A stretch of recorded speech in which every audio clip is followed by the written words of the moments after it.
Ei, direita, direita, abre aí. Esquerda, esquerda. Ai, você tá dando o que aqui, Roberto? Peraí!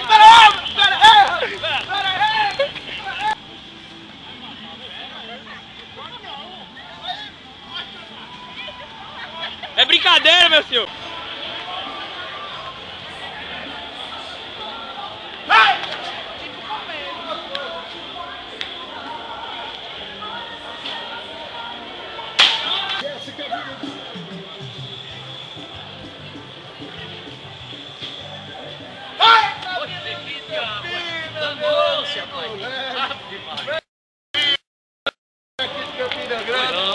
Bilil, me diga uma coisa, por que esse nome, Bilil de Campinas? Rapaz, porque eu nasci, estava na Inglaterra, por isso em Liverpool, é por isso que eu nome de Peraí, Bilil. Mas é dona, diga. Você é sempre grosso desse jeito? Rapaz, é mais do que papel de mulher-pé. Estão chamando até, não tem um tal do Lunga, estão me chamando de Bilunga, porque eu sou carregado demais. Bilil, e me diga uma coisa, aquela música que você tem, que eu gosto que só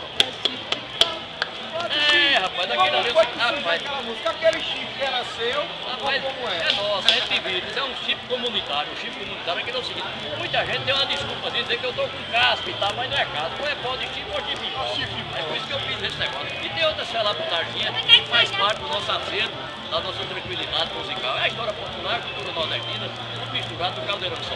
Ô Bilil, e me diga uma coisa, eu sou, primeiramente, dizendo, eu sou um fã seu, acho que Pois não, é uma figura que representa a verdadeira cultura. Fã cadastrado e credenciado. É porque muita gente está por aí dizendo que eu sou famoso. Eu não sou famoso, eu sou celebridade.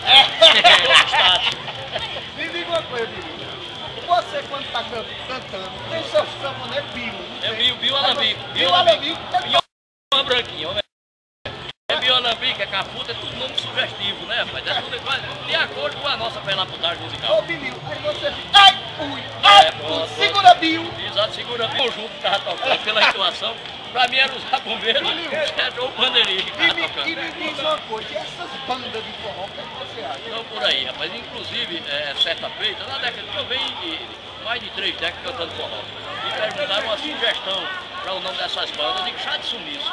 É a sugestão que eu dei, é o nome das bandas. Eu não peguei. Epa, Demais! Isso aí foi uma pancada pra doença aí. É o que é de Pelé? Esse aí é neto de Barack Obama. Isso aí.